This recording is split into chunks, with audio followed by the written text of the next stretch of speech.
Hello, I'm Neil Quigley and welcome to the latest episode of my podcast. This week we talk carnivals, beer festivals and air displays. Plus, hear old interviews from a member of the Bootleg Beatles and the great Joan Armatrading. All on the way this week. Thanks for listening and enjoy. I think growing up in Buckinghamshire near RAF Halter that used to have an annual air show, I've always been a bit interested in military planes. The Red Arrows and some of the fast jets and even the classic planes always used to catch my attention. Not far from Yeovil is RNAS Yeovilton, which is a naval air base. Now, once a year, they always had a massive big air show, which the radio station always used to go to and cover. We used to take our vehicle down there and we used to chat to people. We used to broadcast live. It was lots of fun. It was great. And we also always got a really good spot to watch the displays. In fact, one year I was lucky enough to be invited along to the launch day, which was a couple of weeks before the actual event, and they put on a mini air display with some helicopters and a couple of planes for literally just 10 members of the media, and we got really close. It was fantastic. The actual air show itself, though, was always spectacular. They always put on a good show. It always featured the Red Arrows, and the Red Arrows, you normally see them at displays, you see them arrive in the sky, you see them leave in the sky. At Yeovilton, because the runway is so big, you actually get to see the Red Arrows land and take off, which to me, that just kind of completes the whole display, and it means you get to see them nice and close as well. Also there, I've got to see Harrier displays, the Harriers in action. I know they've been out of service now for a few years, and I know they've been around for years, but it still amazes me to see a plane that can hover like a helicopter. It just blows my mind. And they always had some really fast jets, whether it be the Eurofighters or the Tornadoes, and I'm just amazed by the noise and how those jets look when they fly by. I saw a fantastic jet display one year, and it was just one jet on his own, flying around the sky. I think it was a Eurofighter or something. It was absolutely sensational. So at the time, somebody at the radio station was going out with a helicopter pilot at the station who had been there for quite some time. So when it was air show day, they got to meet all the people who were performing because they stayed at the air base. They got to mingle. So I just watched this amazing Eurofighter display. Really, really great stuff. Jet flying all over the place, loop-the-loops, the noise of the afterburners. Oh, it just looked fantastic. Fast forward about half an hour later, we're walking across the airfield and this guy, the helicopter pilot, points out to me, goes, "Oh yeah, that's the guy who was flying the Eurofighter." No word of a lie. He looked about 12. He looked like the youngest pilot I've ever seen. I'm thinking, that young lad there was flying that plane like that. It was amazing. I think he was only about 23, 24, but fair play. He was some pilot. Would give Han Solo a run for his money. The best bit about the Yeovilton Air Show was always the finale. They always went to town. It was always a spectacular display. Yeovilton is known as a helicopter base. The Westlands helicopter factory is just round the corner. It's all linked. It's a big part of the culture, really, helicopters of that part of the world. So the end finale of the air show is always spectacular. It always involved all the helicopters. It involved troops, Land Rovers, tanks being lowered from helicopters. The Eurofighters and jets would come back in and drop fake bombs. There was explosions everywhere. Closest I've ever got to a war scene was watching the end of the Yeovilton Air Show every year. But it was absolutely fantastic. I would definitely love to go back again one year. We had some great fun at those air shows and we had a fantastic place to watch from. I told you we always took our Ivor FM broadcast Land Rover there. Well, actually you can get on the roof of that Land Rover. So often I used to stand on the roof and get up nice and high and get a great view of the planes doing their thing. It was truly spectacular. A lot of fun, and being on the base when they're taking place. You feel so close. You get so close to those planes. It was really, really good fun. Neil Quigley. While working in Yeovil, through my boss, I met a great guitarist called Tom Toomey. Now, he had a marvellous career. He was an amazing guitarist. He'd actually played for years and years on tour with lots and lots of big bands and artists all over the world. But he was a very established singer, musician, guitarist in his own right. He actually did a tribute to Santana. That was one of the things he was doing when I first met him. Now he is actually in the Zombies. He's the lead guitarist with the Zombies. How cool is that? And he's such a cool and lovely fella as well. The first time I met him and ended up working with him properly was on an event he used to run. Now he has, as I said, played all over the world, seen lots of things, travelled a lot. He set up his own music school in Africa. So for underprivileged kids in Africa, he set up his own charity to make sure they got access to instruments and could learn music and learn and develop through music. So he used to put on a big concert once a year called Music for Africa at Montacute House, which was a lovely big old country house just on the outskirts of Yeovil. Fantastic place. As a man who had been in the music business for many years, he had some great contacts, so he had no problem sorting staging and getting a great lineup of acts. He really did get some fantastic performers. The first year or so I was down in Yeovil, my boss was hosting. I went down, just watched, enjoyed it. It was great. The next year, my boss could only make one of the nights, so I got to host one of the Music for Africa nights at Montacute House, which was fantastic. I had such a great time on stage. It was brilliant fun. I was just there to warm the crowd up at the start, introduce the acts on, take them off, do a bit of filling in between while they were setting the stages for the next act, and raise as much money as we possibly can. We had auctions and we had a raffle to do as well. It was such a fun night, such a lovely setting as well, and he always used to do them right in the middle of summer. We were so lucky with the music. Had some fantastic fun doing Music for Africa, and if you do get the chance to see the Zombies when they're on tour, do keep an eye out for their cool lead guitarist Tom Toomey. He's an amazing fella and a great guitarist as well. Neil Quigley. I've seen the Bootleg Beatles twice in my lifetime. Both times they were brilliant. Here's me chatting to former George Harrison from the band, Andre Barrow. How are you? Very good. How are you? Yeah, sparkling.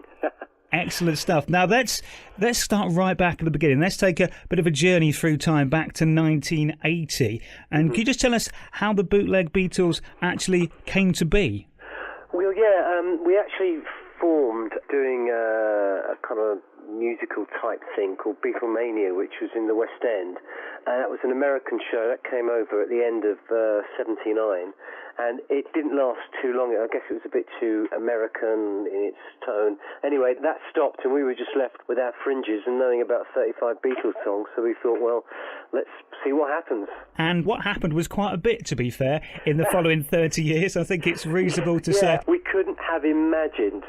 We thought this will last about 6 months and tide us over before we find some other musical jobs out there. And honestly, it's unbelievable that it's gone on for 31 years. It's been incredible. I mean, we've done the Albert Hall, I can't think how many times, as the headline act, done the London Palladium, and we've even played on the roof of Apple. We're the only band ever, apart from the real Beatles, to have done that. So we played in front of George Harrison and Paul McCartney, George Martin. I mean, it has been an amazing event, the Bootleg Beatles. To do what you've done for so long, I mean, I take it you're a Beatles fan, to say the least. The very least, yeah. I love the Beatles. I love them from when I was a kid, and I'm really, as all the band are, I'm really into getting right deep inside the Beatles' music. There's such great musicians at playing their music, and you have to really try and unlock what they're doing to make it sound like the Beatles. It isn't just a question of here's the chords and you strum along and sing a bit like them and it sounds like them. You have to go a lot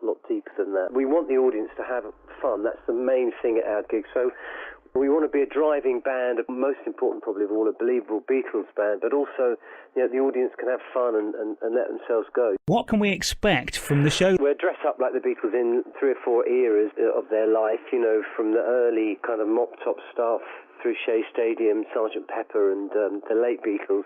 But we also have an orchestra with us, which really helps us then to cover songs like Penny Lane or I'm the Walrus, so we can really take the music on. Everybody knows so much of their music, not just the hit tracks, but B-sides and album tracks. People are shouting out for all kinds of things all over the world. It's just the effect that they have had and continue to have on people is mind-blowing, really. The way you perform, is it a case of getting into character a little bit for the shows? Yeah, we do. I mean, obviously we've done it for a while, so I know what to do to become George for the Bootleg Beatles, and that's a whole physical thing and a vocal.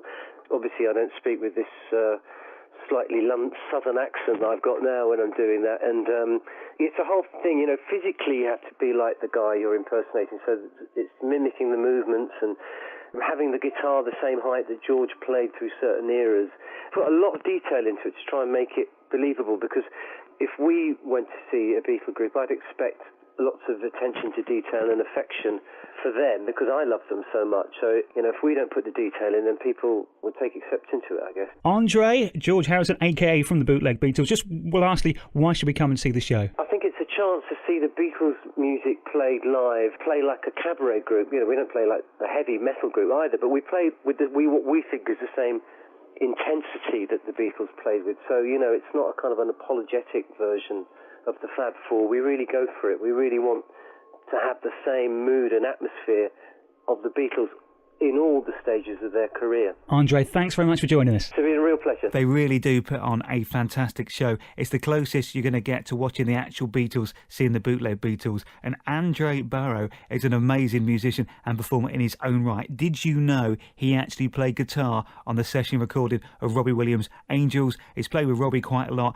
and his voice actually sounds quite close to Robbie's, so they've actually used his voice sometimes to redub very small parts of Robbie records. One in particular where the original album version may have had an expletive and they kind of fancied a more radio-friendly version. Robbie wasn't able to do it. Andre stepped in and did that word, and it actually was used on the radio edit. Neil Quigley. Something that I only really experienced properly when I moved down to Somerset was Carnival. Carnival is still absolutely huge down there. It's massive. A lot of people spend most of their year preparing for Carnival, getting involved, getting their floats ready. It's a big thing, a big social thing, and a big competitive thing as well. The Carnival clubs can get quite competitive with each other over the Carnival season. Being the local radio station for Somerset Ivel FM, we of course wanted to get along and support as many carnivals as we could.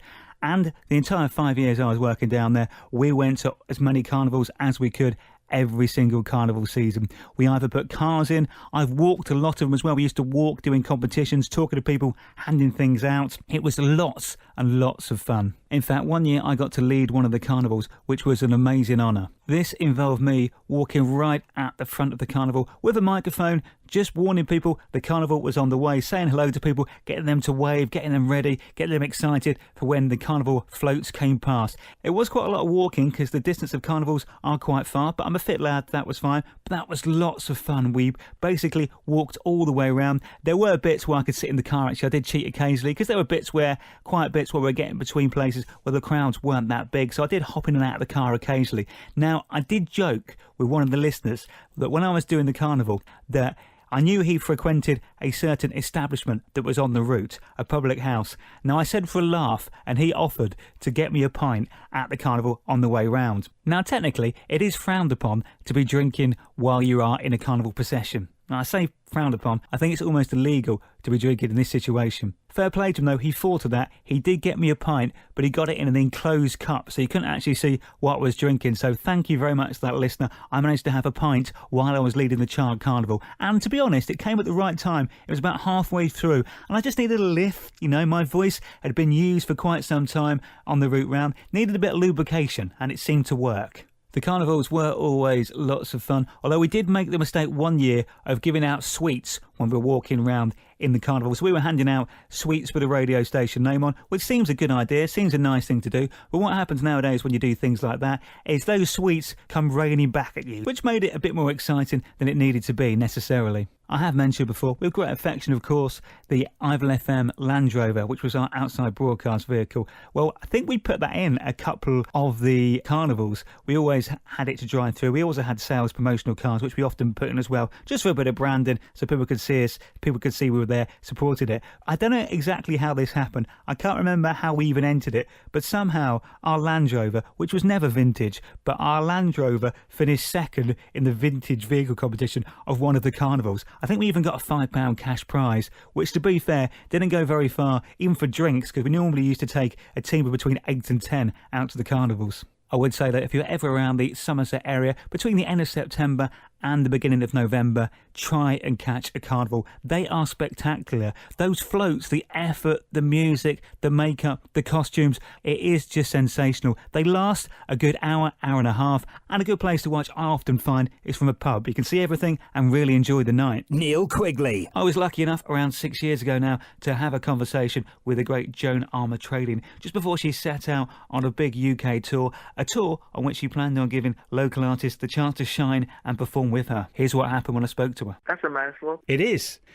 You've done a lot, you see, that's the thing. You, of course, have been in the music business for many years now. I can tell you how many. Next year will be 40. Enjoyed every minute? I have, actually. Thank you. How did you actually get started in the music industry? How did it all start for you? I was very lucky, actually. And, of course, yes, I appreciate talent is in there, but luck played a part of it. And wherever I took my songs, I was always offered the contract. So I didn't go through that rejection side that a lot of artists seems to have gone through.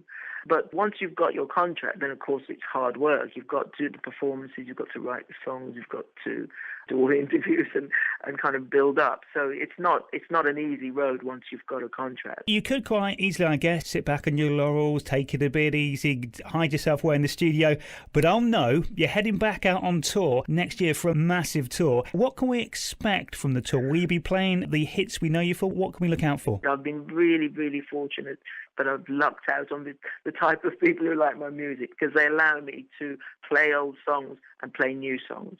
And it's the new songs that's really important, because I'm happy to play Love and Affection. I've played it at every single concert that I've ever done. It's never not been in my repertoire.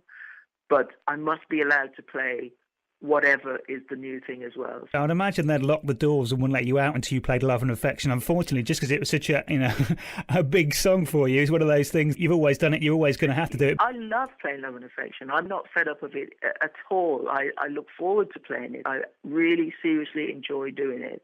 I love how the audience react to it. I love that it's still the song that gets the biggest reaction of the night.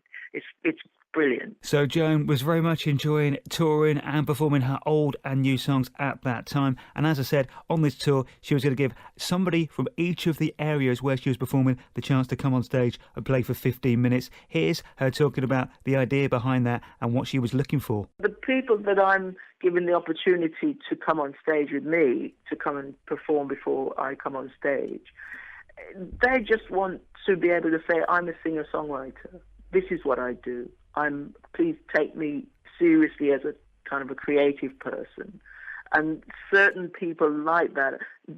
That type of show isn't really for them. That type of show isn't offering that opportunity anyway. They want to listen and appreciate what you're doing in that kind of a way and get really connected with it. That's a great thing about being a songwriter, that you hear people say, that song means this to me. I played it at my wedding, my daughter's birth. I've named my daughter after your song. All of those things, it's the best feeling. The people who put themselves forward, people will listen to it, and I ultimately will be the person who chooses who will be on the stage that night. As part of your UK tour, and they'll get the chance to a 15-minute set at the start of your show. What are you looking for from the performances? Well, I'm looking for somebody that I think is good, who sounds really good, who sounds confident. Just be confident about how you sound. Whatever you play, whether it's country, rock, folk, blues, doesn't matter what it is. You play whatever you play, but just be good at that. Thank you for joining us. All the best with the upcoming tour and in everything you do. And thanks for joining us. My pleasure. That was me in conversation with the lovely Joan Armatrading. What a singer, songwriter and performer. She is fantastic. So supportive, lovely and nice to everyone as well. And in that interview, I think she does give some great advice to all up-and-coming singers and performers. Neil Quigley. There was a great yearly event we used to go to while I was working at Ivel FM in Yeovil called the Newt Beer Festival. It was, as it sounds, a beer festival, but it was actually a big charity event. It raised lots and lots of money for the local school. It was organised by the councillors, by the parents, by the people behind the local schools. They were doing it for years and years and years. It'd been going for about 10 years, I think, by the time we went for the first time. This started off as quite a small event, but by the time we were involved with it, they were donating £25,000 to the local school on the back of this one event. It was a 3-day event, Friday, Saturday and Sunday. There was camping there available and there was lots of music acts as well. They put on some really good tribute acts and some original acts. It was a great fun event. At the radio station, we used to get involved, so the guys used to come in and talk about it and promote it. We used to give away tickets. They would always go to it at least one night of the year. Normally on the Friday night, me and my boss would get over there and speak to the organiser, have a good time and possibly sample some of the beer. In fact, one night we ended up behind the bar there, helping to serve and give the beer out, which for me was quite an achievement, because the only time I came close to working in the bar before, when I was in my early 20s, I applied for a bar job, never worked in a pub before, and got this application I saw to work in a local pub. Went and had a meeting with the manager, basically explained I never poured a pint or served in a pub before, and I couldn't work Friday or Saturday nights, his two biggest nights. Needless to say, he never got back to me. Mind you, at the Newt Beer Festival, you couldn't go too far wrong. They didn't worry too much if you took your time pouring the pints. Everybody was friendly, and it was all for charity. It was a lot of fun being behind that bar, and it was always a lot of fun going to that event. Neil Quigley. That's it for this week's podcast. podcast. Thank you very much for listening. If you do get a chance, do try and catch the Yeovilton Air Show. You will not be disappointed. And if you happen to be in the area at the right time, I would also recommend the Newt Beer Festival. And if you're in Somerset in October, November, do go and see a carnival. They are spectacular. They are amazing. They are really worth seeing. Also, good to hear from my guests this week, Joan Armatrading and Andre Barrow from the Bootleg Beatles. As I said, that's it for this week. Thank you for listening. Have a great 7 days. Be kind to each other. Stay safe. And I'll speak to you next week. Thanks. Bye-bye.